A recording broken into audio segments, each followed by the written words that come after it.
एक हरे भरे गांव में अनन्या नाम की एक जिज्ञासु और भावुक लड़की रहती थी। उसका मन सपनों से भरा था और वह हमेशा कुछ नया करने की सोचती थी, लेकिन उसकी सबसे बड़ी कमजोरी थी समय को हल्के में लेना।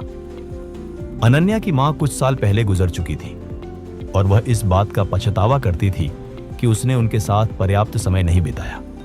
इसके अलावा अनन्या को एक सुनहरा मौका मिला था, गांव के पास शहर में एक बड़े स्कूल में शिक्षिका की नौकरी।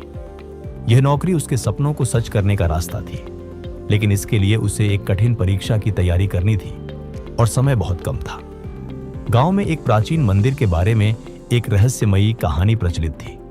कहा जाता था कि मंदिर में एक जादुई रत्न छिपा है जो समय को वापस ला सकता है, बशर्ते कोई सच्चे दिल से उसकी कीमत समझे। अनन्या को यह कहानी बचपन से आकर्षित करती थी। वह सोचती, अगर मुझे वह रत्न मिल जाए तो मैं अपनी मां के साथ बिताए पलों को वापस ला सकती हूं। एक दिन गांव में एक बूढ़ा साधु आया। उसने घोषणा की कि जो व्यक्ति सूर्यास्त से पहले मंदिर के रहस्य को सुलझा लेगा वह रत्न का हकदार होगा, लेकिन इसके लिए 3 कठिन पहेली द्वार पार करने थे। अनन्या का दिल जोश और उत्सुकता से भर गया। वह सोचने लगी कि अगर वह रत्न पा लेगी तो शायद वह अपनी मां के साथ बिताए पलों को वापस ला सकती है और नौकरी की तैयारी के लिए भी समय पा सकती है। लेकिन उसने सोचा, पहले थोड़ा आराम कर लूं, दोस्तों से मिल लूं, अभी तो पूरा दिन बाकी है। जब वह मंदिर पहुंची, सूरज ढलने को था। पहला द्वार एक पहेली थी। मैं वह हूं जो कभी रुकता नहीं, पर जिसे कोई पकड़ नहीं सकता। मैं क्या हूं? अनन्या ने तुरंत जवाब दिया, समय। द्वार खुल गया। उसका उत्साह बढ़ा, लेकिन दूसरा द्वार और कठिन था। इसमें उसे एक टूटी घड़ी के टुकड़ों को जोड़कर समय को सही करना था।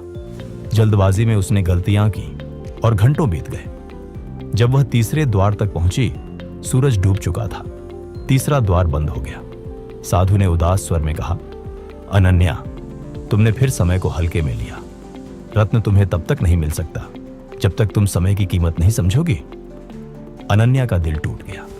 उसे अपनी मां की बातें याद आईं जो कहती थीं, बेटी, हर पल अनमोल है, इसे प्यार और मेहनत से जियो।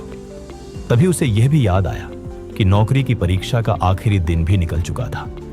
उसने समय बर्बाद कर दिया था और अब वह सुनहरा मौका भी चूक गई थी। वह मंदिर के पास बैठकर रोने लगी। उसका मन पछतावे से भारी हो गया। न मां के साथ बिताए पल लौटे, न रत्न मिला और न ही नौकरी का मौका।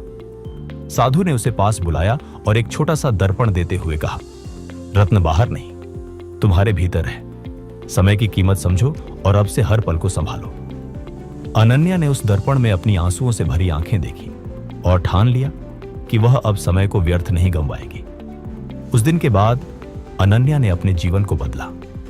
वह सुबह जल्दी उठती, अपने सपनों के लिए मेहनत करती और गांव के बच्चों को पढ़ाने लगी। उसने एक छोटा स्कूल खोला जहां वह बच्चों को न केवल किताबी ज्ञान देती बल्कि समय की कीमत भी सिखाती। अपने काम और प्यार से उसने अपनी मां की यादों को जीवित रखा। भले ही वह नौकरी का मौका चूक गई, लेकिन उसने समय के साथ अपने लिए एक नया रास्ता बनाया।